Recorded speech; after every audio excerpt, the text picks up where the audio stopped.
الحمد لله نحمده ونستعينه ونؤمن به ونتوكل عليه ونعوذ بالله من شرور أنفسنا ومن سيئات أعمالنا من يهده الله فلا مضل له ومن يضلله فلا هادي له وأشهد أن لا إله إلا الله وحده لا شريك له وأشهد أن سيدنا وسندنا ونبينا ومولانا محمدا عبده ورسوله صلى الله عليه وعلى آله وصحبه أجمعين. أما بعد فأعوذ بالله من الشيطان الرجيم. بسم الله الرحمن الرحيم. قل إن صلاتي ونسكي ومحياي ومماتي لله رب العالمين. آمنت بالله صدق الله مولانا العظيم وصدق رسوله النبي الكريم ونحن على ذلك من الشاهدين والشاكرين والحمد لله رب العالمين. بزرگان محترم اور برادران عزیز، السلام علیکم ورحمۃ اللہ وبرکاتہ. جیسا کہ آپ جانتے ہیں کہ آج 9 ذو الحجہ ہے اور کل انشاءاللہ عید الاضحیٰ ہوگی، اور اللہ تبارک و تعالی نے مسلمانوں کے لیے 2 دن عید کے بنائے ہیں، ایک عید الفطر اور ایک عید الاضحیٰ. دونوں میں ایک بات مشترک ہے کہ دونوں عبادتیں، یہ دونوں دن ایسے موقع پر شکر کے لیے اور خوشی کے لیے منائی جاتی ہیں جب ہم کوئی عمل سر انجام دیتے ہیں، جب مسلمان کوئی ایک عمل سر انجام دیتے ہیں. مثلا عید الفطر جو ہے رمضان کے روزے رکھنے کے بعد، جو کہ ایک اسلام کا اہم فریضہ ہے روزہ رکھنا رمضان کے، اس کے بعد عید الفطر منائی جاتی ہے. اور عید الاضحیٰ یہ جو مسلمان حج ادا کر رہے ہیں تو ان کا یوم عرفہ جو ہے ان کا حج کا دن ہے. یعنی جیسے یہاں پر آج 9 ہے تو گزشتہ دن سعودی عرب کے اندر 9 ذی الحجہ تھی، جو کہ یوم عرفہ تھی، عرفات میں وقوف کا دن تھا. تو ان کے لیے جو آدمی عرفہ کا وقوف کر لے اس کا حج ادا ہو جاتا ہے، اس کا حج مکمل ہو جاتا ہے. تو اس کے بعد عید الاضحیٰ منائی جا رہی ہے، گویا کہ ایک بہت عظیم عبادت سر انجام دے دی. تو اس لیے عید الاضحیٰ منائی جاتی ہے.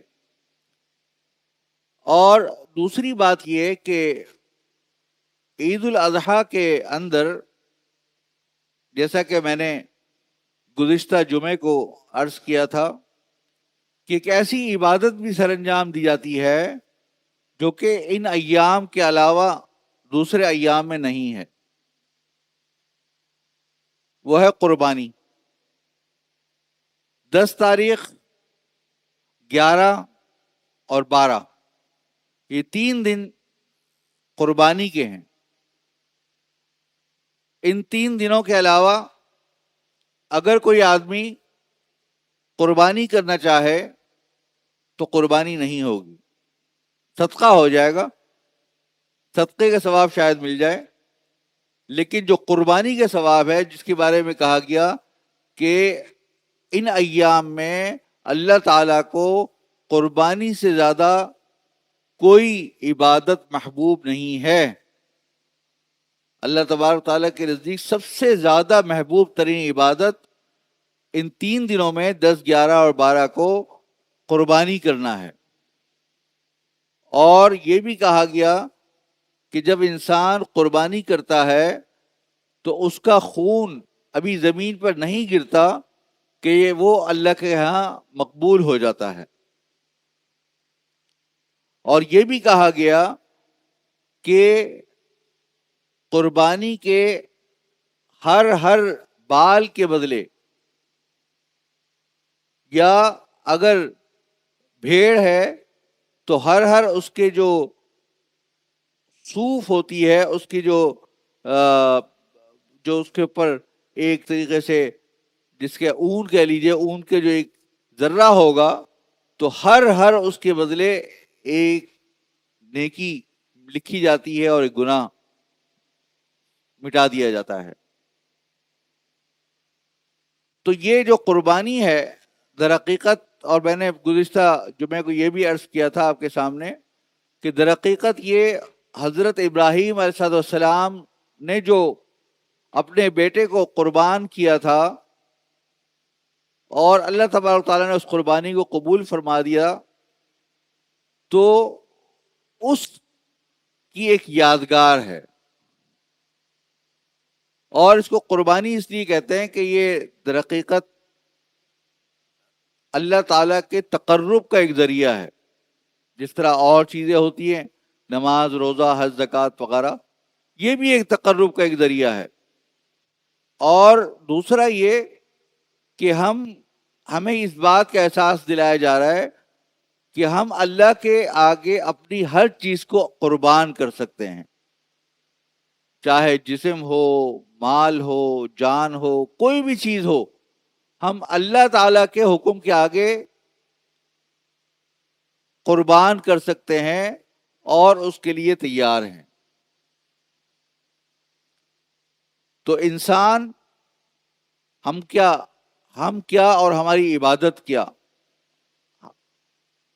لیکن در حقیقت اس سے یہ سبق ملتا ہے کہ انسان یہ مت سوچے کہ بس اس قربانی میں کیا رکھا ہے، اس قربانی میں کیا رکھا ہے، یہ جانور ذبح کرنے میں کیا ہے. اس کے بجائے آدمی ہزاروں، لاکھوں، کروڑوں روپے خیرات کر دے. یہ بات نہیں ہے. جیسا کہ میں نے گزشتہ جمعے کو بھی عرض کیا تھا کہ دین اتباع کا نام ہے، کہ جس وقت آپ کو جو کام کہا جائے تو اس کے لیے وہی کام کرنا ضروری ہے. ما کان لمؤمن ولا لمؤمنۃ اذا قضى الله ورسوله ان يكون لهم الخيرة، کہ جب کسی کام کے لیے کسی مرد، کسی مسلمان کو حکم دے دیا جائے کہ وہ یہ کام کرنا ہے، تو پھر اس کو اختیار باقی نہیں رہتا، اس کو اس کام کو سر انجام دینا ہی دینا ہے.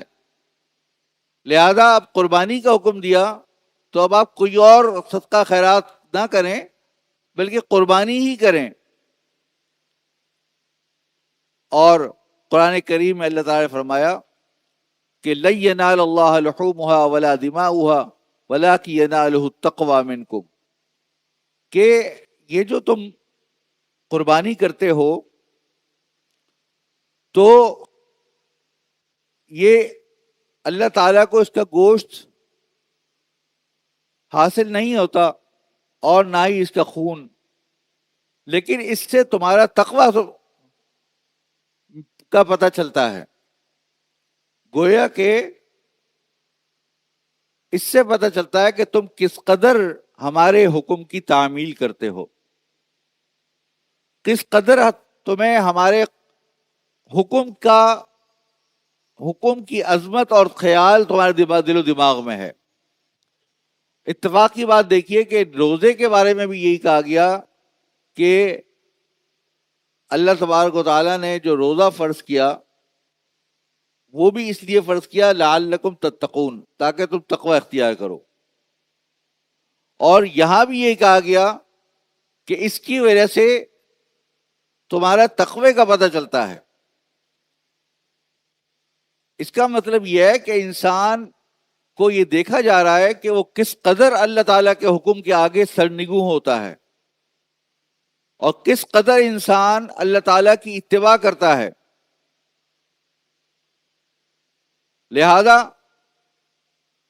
اس کی ایک مثال بزرگوں نے دی ہے کہ ایک واقعہ لکھا ہے کہ بغداد میں کوئی ایک دیہاتی تھا، بغداد کے آس پاس کہیں کسی دیہات میں کوئی آدمی رہتا تھا. تو اس کو جو ہے وہ بادشاہ سے ملنے کی خواہش ہوئی، اسے اجازت طلب کی، اجازت مل گئی.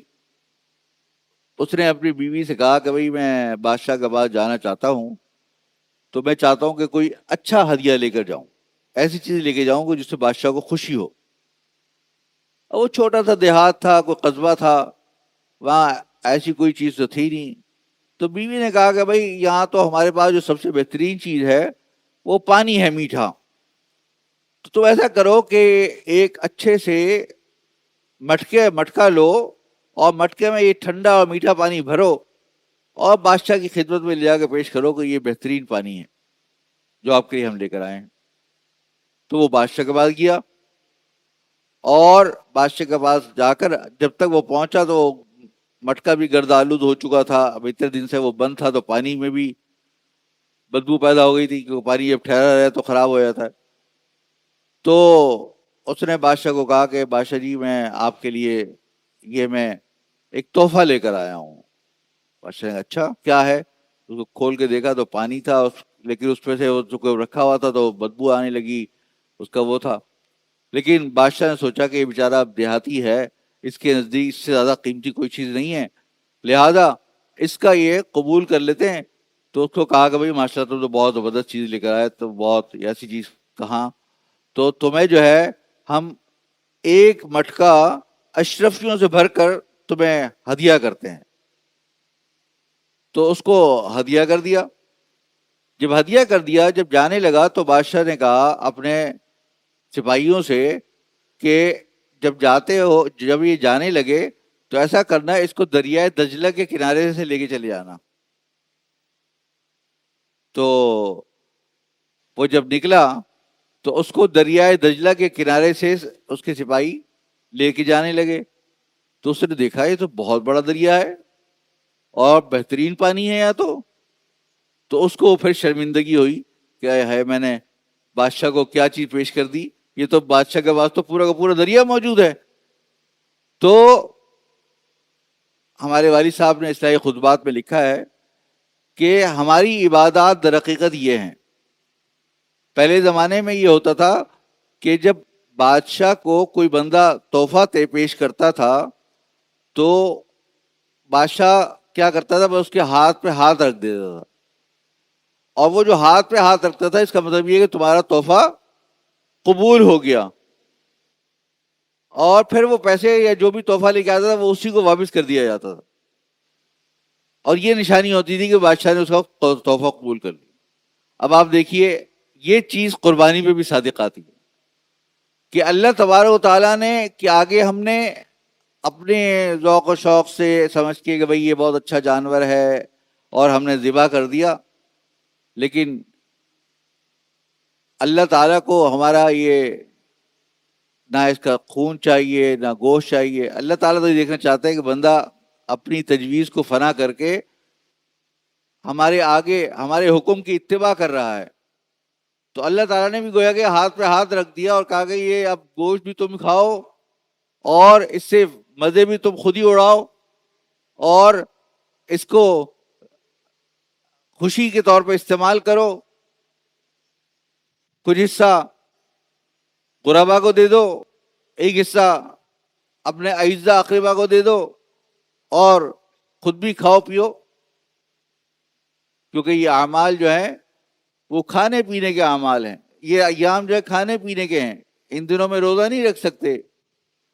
تو لہذا اللہ تعالیٰ نے گویا کہ بندے کے اوپر یہ احسان فرمایا کہ انسان کو اس کی جو قربانی تھی وہ قبول کر لی، اور اس سے در حقیقت ایک بندے کے اندر ایک تقوی پیدا ہوا۔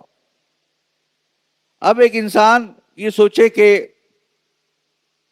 اس چھوٹی سی ایک چیز میں، ایک چھوٹی سی نیکی کے اندر کیا رکھا ہے، یہ تو ایک واجب ہے، فریضہ تو ہے نہیں، واجب ہے۔ اب ایک چھوٹی سی نیکی ہے، اس کے بجائے میں کوئی اور فرض کام کر لوں۔ تو آپ یاد رکھیے کہ کبھی بھی کسی نیکی کو حقیر نہیں سمجھنا چاہیے۔ لا تحقرن من المعروف شیئا، کبھی بھی کسی نیکی کو حقیر مت سمجھو۔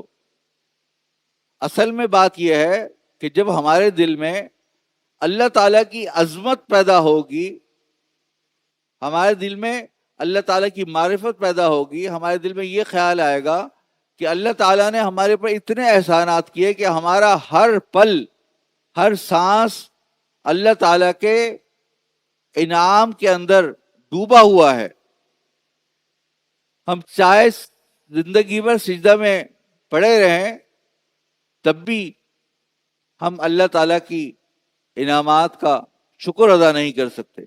جب اللہ تعالیٰ کی عظمت اتنی زیادہ دلوں میں پیدا ہوگی، جیسا کہ انبیاء کرام کا حال تھا اور صحابہ کرام کا حال تھا، کہ ان حضرات کے دلوں میں اللہ تعالیٰ کی عظمت کوٹ کوٹ کے بھری ہوئی تھی، اور یہ کوئی عبادت بھی کرتے تھے تو اس کے بعد رات بھر تہجد پڑھتے تھے اور صبح کے بعد استغفار کیا کرتے تھے۔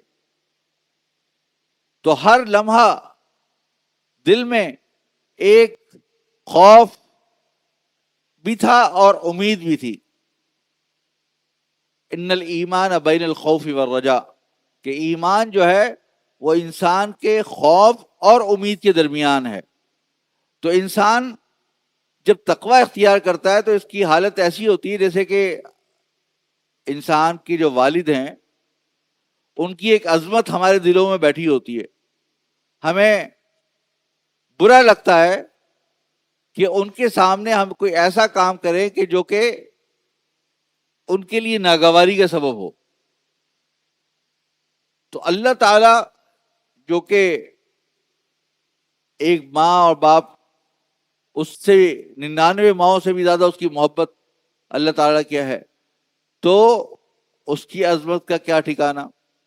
تو ہمیں ہر وقت یہ ذہن میں رہنا چاہیے کہ ہم کوئی ایسا کام نہ کریں جو اللہ تعالیٰ کا کوئی حکم ہو اس کی خلاف ورزی ہو جائے، اور یا کوئی ہم گناہ کا کام کر لیں، یا اگر کسی نیکی کا حکم دیا ہے تو اس کی خلاف ورزی کر لیں۔ تو یہی در حقیقت تقویٰ ہے، یہی در حقیقت تقویٰ ہے۔ اور اللہ تعالی ہمارے اس تقویٰ کو دیکھنا چاہتے ہیں کہ بھئی ہم کس قدر اللہ تعالیٰ کے لیے اپنے آپ کو وقف کیے ہوئے ہیں۔ جیسے میں نے ابھی قرآن پاک کی آیت تلاوت کی کہ قل ان صلاتی و نسکی و محیای و مماتی للہ رب العالمین، کہ یہ کہو کہ میری نماز، میری قربانی، میرا جینا، میرا مرنا سب اللہ کے لیے ہے۔ گویا کہ انسان اپنی پوری زندگی کو اللہ کے لیے وقف کر دے، اور اس کے دل و دماغ میں یہ ہو کہ میری تمام کام جو ہیں وہ اللہ ہی کے لیے ہوں گے، چاہے میں تجارت کروں، چاہے میں کسب معاش کروں، چاہے میں گھر والوں کے ساتھ زندگی گزر بسر کروں، چاہے کھاؤں، چاہے پیوں، چاہے میں سوؤں یا نمازیں پڑھوں یا عبادات کروں، ہر کام در حقیقت اللہ کے لیے ہے۔ آپ کو یہ پتا ہوگا کہ حدیث میں حضور پاک صلی اللہ علیہ وسلم نے ارشاد فرمایا کہ انما الاعمال بالنیات، کہ تمام اعمال کا دار و مدار نیتوں پر ہے۔ یعنی کہ اس کی تشریح فقہاء کرام نے فرمائی ہے اور محدثین کرام نے کہ انسان جو بھی کوئی نیکی کرتا ہے تو جب تک اس کی نیت نہ خالص ہو تو اس کی نیت عبادت قبول نہیں ہوتی. اگر آپ نماز پڑھ رہے ہیں اور مقصد اللہ کی عبادت نہیں ہے، بس لوگوں کو دکھاوا ہے، ریاکاری مقصود ہے، الیاذ باللہ، تو شرک کی طرح ہے، یہ گناہ ہے، وہ عبادت نہیں ہے. یا آپ کوئی بھی اگر عبادت کریں اور اس کے اندر اپنی طرف سے کچھ اضافہ کر دیں جو دین کا حصہ نہیں ہے اور اس کو دین کا حصہ سمجھنا شروع کر دیں، تو کیا بن جائے گی؟ وہ بدعت بن جائے گی. وہ کیا بن جائے گی؟ بدعت بن جائے گی. ہمارے والد صاحب نے لکھا ہے کہ بیان کیا ایک درس میں کہ ہمارے دادا حضرت مولانا مفتی محمد شفیع صاحب رحمۃ اللہ علیہ کے پاس ایک بزرگ آیا کرتے تھے. انہوں نے بتایا کہ حضرت میں نے خواب میں دیکھا کہ آپ ایک بلیک بورڈ کے اوپر ہمیں سنت اور بدعت کے درمیان فرق سمجھا رہے ہیں، اور وہ اس طرح سمجھایا کہ دیکھو یہ ایک ہے، اگر اس ایک کے دائیں طرف ایک صفر لگا دیا جائے تو یہ 10 بن جائے گا، ایک اور صفر لگا دیا جائے تو 100 بن جائے گا، ایک اور صفر لگا دیا جائے تو 1000 بن جائے گا، ایک اور صفر لگا دیا جائے تو 1,00,000 بن جائے گا. اس طریقے سے وہ 10 گنا بڑھتا چلے جائے گا. لیکن پھر آپ نے کیا کیا؟ وہ سارے صفر مٹا دیے. پھر آپ نے یہ کیا کہ اس ایک کے الٹے ہاتھ میں ایک صفر لگایا. انہوں نے بتایا کہ اب یہ کتنا ہے؟ انہوں نے کہا کہ اب یہ 10 بھی نہیں ہے بلکہ اس ایک کا بھی 10واں حصہ ہے. پھر انہوں نے کہا کہ اچھا اس صفر کے بعد ایک اور صفر لگا دو، تو انہوں نے بتایا کہ اس 10ویں کا بھی 10واں حصہ ہے. پھر انہوں نے کہا کہ ایک اور صفر لگا دو، تو پتہ چلا کہ جی اس 10ویں کے 10ویں حصے کا بھی 10واں حصہ ہے. جیسے کہ حساب میں ہوتا ہے کہ 10 ہوتا ہے اور اگر اس طرف لگا دیں تو 0.01 بن جاتا ہے، تو 10% کم ہو جاتا ہے. تو یہی بات ہے کہ انسان جب اپنی عبادت کے اندر کوئی ایسی چیز ایجاد کر دے اور ایسی چیز ڈال دے کہ جو کہ وہ اس کی اپنی تجویز ہو، تو وہ کیا کرے گی؟ وہ اصل عبادت کو بھی گھٹا دے گی، اصل عبادت کو بھی گھٹا دے گی. لیکن اگر اس سنت پر عمل کرتے ہوئے اگر وہ عبادت کرے گا تو وہ دائیں طرف جیسے صفر لگاتے جا رہے ہیں، تو اتنا جس قدر آپ کا اخلاص ہوگا، جس قدر اتباع ہوگی، جس قدر تقوی ہوگا، اس قدر وہ 10 گنا کر کے وہ بڑھ کے وہ کہاں تک، لاکھوں تک، کروڑوں تک اس کا ثواب پہنچ جائے گا. تو اللہ تعالیٰ کے یہاں نیت کی بڑی اہمیت ہے کہ آپ نے کس نیت سے کام کیا ہے. اب بعض لوگ قربانی کرتے ہیں اور بہت دکھاوے کے لیے کہ بھئی ہم اتنے مالدار ہیں، اور جو جانور ہے بہت لاکھوں کروڑوں کا صرف دکھاوے کے لیے کر رہے ہیں. تو اگر مقصد واقعی یہی ہے تو اس کا کوئی ثواب نہیں. دوسری طرف ایک آدمی قربانی کر رہا ہے، وہ کہہ رہا ہے یار قربانی کرنا ہے، فریضہ ہی تو انجام دینا ہے، لیکن لہذا جو سب سے دبلی پتلی بالکل مریل گائے یا مریل بکرا ہو وہ اللہ کے راہ میں دے دو. مری ہوئی گائے اللہ کے نام کی، یہ مری وہ دے دیا، وہ الگ غلط ہے، وہ بھی صحیح نہیں ہے. ایک حدیث میں آتا ہے، حدیث ضعیف ہے لیکن وہ یہ ہے کہ سمنوا ضحایاکم فإنها مطایاکم فإنها علی الصراط مطایاکم، کہ تم اپنے جو قربانی کے جانور ہے اس کو پال کے اس کو موٹا کیا کرو، کیونکہ تمہارے لیے یہ پل صراط پر سواریاں بن جائیں گی. تو اگرچہ حدیث ضعیف ہے لیکن عبادات کے اندر ضعیف حدیث پر بھی عمل کیا جاتا ہے. لہذا اگر کوئی آدمی یہ کام اس نیت سے کرے گا کہ بھئی میں قربانی کا ایک، یہ بھی اللہ تعالیٰ کا ایک شعار ہے اور شعائر اللہ میں سے ہے یہ، اور میں اس کے لیے اہتمام کر رہا ہوں اور پہلے سے میں ایک جانور پالتا ہوں اور اس کو پال کے دیکھ بھال کرتا ہوں، تو کیا پتا اس کی اس نیت کی وجہ سے اللہ تعالیٰ اس کو جنت میں پہنچا دے اور یہ واقعی پلچرات کے لیے ہمارے لیے آسانی ہو جائے۔ تو در حقیقت دین جو ہے نا وہ اعتدال کا نام ہے، ہماری تجویز کا نام نہیں ہے کہ ہر کام یہ سوچ کے کرے، یہ غور کرتا رہے کہ میں آیا یہ اللہ کے لیے کر رہا ہوں یا غیر اللہ کے لیے کر رہا ہوں۔ اب یہ ہمارے جو صحابہ کرام تھے ان کا بھی یہی حال تھا، ہر وقت یہ غور کرتے رہتے تھے کہ آیا ہم صحیح کر رہے ہیں یا غلط کر رہے ہیں۔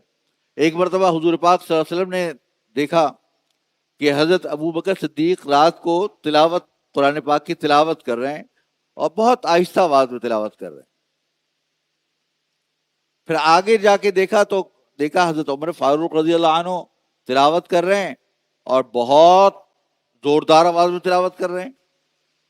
تو اگلے دن حضور پاک صلی اللہ علیہ وسلم نے پوچھا، حضرت دونوں کو بلایا، یہ دونوں آئے ہوں گے، تو جو پوچھا کہ بھائی، حضرت ابو بکر سے پوچھا کہ آپ نے اتنے آہستہ آواز میں کیوں تلاوت کر رہے تھے؟ تو انہوں نے کہا کہ جس سے میں مناجات کر رہا تھا میں نے ان کو اسمعت من ناجیت، کہ میں نے ان کو سنا دیا جس سے میں مناجات کر رہا تھا، یعنی میں تو اللہ تعالیٰ سے مناجات کر رہا تھا تو اللہ تعالیٰ سن رہے تھے تو میں نے تو اللہ تعالیٰ کو سنا دیا، مقصود تو میرا یہ تھا۔ تو حضور پاک صلی اللہ علیہ وسلم نے فرمایا کہ ارفع صوتک، تھوڑی سی آواز بلند کرو۔ پھر حضرت ابو بکر سے پوچھا، حضرت عمر سے پوچھا کہ تم اس قدر زوردار آواز سے کیوں تلاوت کر رہے تھے؟ تو انہوں نے کہا کہ اوقد الوسنان و رددت الشیطان یا اردت الشیطان، کہ میں جو ہے در حقیقت سوتوں کو جگا رہا تھا اور شیطان کو بھگا رہا تھا۔ تو حضور نے ان سے فرمایا کہ اپنی آواز کو اخفض صوتک، تو اپنی آواز کو تھوڑا دھیما کرو۔ تو مقصد کیا ہے؟ مقصد یہ ہے کہ اپنی تجویز پہ عمل مت کرو۔ دین جو ہے وہ اتباع کا نام ہے اور اعتدال کا نام ہے۔ انسان اعتدال کے ساتھ ہر کام کرے، کیونکہ انسان کا نفس بڑا خطرناک ہے۔ کہیں ایسا نہ ہو کہ آدمی بہت زیادہ نمود و نمائش کی خاطر کوئی بہت بڑا جانور لے کر آ جائے، لیکن دل میں پھر یہ ہوگا یار دیکھو لوگ کیا کہیں گے، کیا زبردست جانور لیا ہے، کتنا مالدار آدمی ہے۔ اور نہ ہی یہ کہ اتنا کہ بالکل ہی عیب دار جانور، کمزور جانور لے لیا کہ بس قربانی کر دی، بس فریضہ پورا کر دیا۔ مقصد یہ ہے کہ انسان اللہ کے لیے کام کرے تو خوشی کے ساتھ اور در حقیقت دل کی رضامندی کے ساتھ کرے۔ تو جو میں نے عرض کیا کہ انما الاعمال بالنیات، کہ انسان کے اعمال کا دار و مدار ہی نیتوں پر ہے۔ تو جیسی اس کی نیت ہوگی، جس قدر اس کی نیت خالص ہوگی، اس قدر اس کو ثواب ملے گا۔ بلکہ یہ تک کہا گیا کہ اگر کوئی آدمی جائز کام کرتے ہوئے بھی اگر اچھی نیت کر لے تو اللہ تبارک تعالیٰ اس کو بھی ثواب عطا فرماتے ہیں۔ مثال کے طور پر ایک آدمی محبت سے اپنی بیوی کے منہ میں لقمہ دے دے تو صدقے کا ثواب ہے۔ کوئی آدمی بچوں کو سے محبت کرے اور بڑوں کی تعظیم کرے تو یہ سوچے کہ بھائی ہمارے حضور نے فرمایا کہ من لم یوقر صغیرنا ولم یرحم، من لم یوقر کبیرنا ولم یرحم صغیرنا فلیس منا، کہ جو کسی بڑے کی تعظیم نہ کرے اور چھوٹے پر رحم نہ کرے تو ہم میں سے نہیں ہے۔ تو اس لیے میں بڑے کی تعظیم کرنا چاہتا ہوں اور بچوں سے محبت کرنا چاہتا ہوں، نیت یہ ہو جائے۔ تو یہی کام جو انسان اپنی اولاد سے ویسے ہی محبت کرتا ہے یا اپنے بچوں سے ویسے ہی محبت کرتا ہے تو یہی کام کیا ہوگا؟ در حقیقت عبادت بن جائے گا۔ تو بھائی بات یہی ہے، مقصود کہنے کا کہ اللہ تعالیٰ ہماری نیتوں کو خالص فرمائے اور ہم جو بھی کام کریں ان ایام کے اندر خلوص نیت کے ساتھ کریں، اور یہ نیت کر لیں کہ ان صلاتی و نسکی و محیایا و ماتی للہ رب العالمین، کہ میری نماز، میری قربانی، میرا جینا اور مرنا سب اللہ کے لیے ہے۔ جو کام میں کروں گا وہ اللہ ہی کی خاطر کروں گا، اس کے علاوہ کوئی کام نہیں کروں گا، یہ نیت کر لے۔ تو انشاءاللہ حدیث میں آتا ہے کہ لکل میسر لما خلق لہ، ہر آدمی کو اس چیز کے لیے آسانی کر دی جاتی ہے جس کے لیے اس کو پیدا کیا جاتا ہے. تو اگر اس کو جنت کے لیے پیدا کیا گیا تو وہ ایسے کام کرے گا کہ ایک ایک نیکی کرے گا تو اس کے لیے دوسری نیکی آسان ہو جائے گی اور آسانیاں ہوتی چلی جائیں گی. اس کے لیے نیکی کرنا، ایک نیکی دوسری نیکی کو دعوت دے گی. لیکن اعوذ باللہ اگر ہم نیکیوں کو چھوٹا سمجھ کے چھوڑ دیں تو برا کر لیں تو ایسا ہے، چھوٹی برائی ایسی ہے چھوٹا انگارہ ہو، گناہ صغیرہ ہو یا گناہ کبیرہ ہو. تو اس کی مثال ایسی ہے کہ ایک چنگاری ہے اور ایک انگارہ ہے. تو کوئی کہے کہ چلو یار انگارہ تو میں نہیں کرتا، چنگاری لے لیتا ہوں. اور چنگاری بھی تو آگ ہی لگائے گی نا، تو وہ چنگاری ہی پھر آگے جا کے انگارہ بن جائے گی. لہذا ہمیں ہر طور ایک ایک چیز پر اپنا جائزہ لینا ہے کہ ہم کوئی غلط کام تو نہیں کر رہے. کوئی چھوٹی سے چھوٹا گناہ ہو تو اس کو ترک کیا جائے، اور چھوٹی سے چھوٹی نیکی ہے تو اس کو اپنایا جائے. اسی کے اوپر ہمیں عمل کرنا ہے انشاءاللہ. اور اللہ تعالیٰ سے ساتھ ساتھ دعا بھی کرنی ہے کہ اللہ تعالیٰ ہمیں ہدایت عطا فرمائے. وآخر دعوانا الحمدللہ رب العالمین.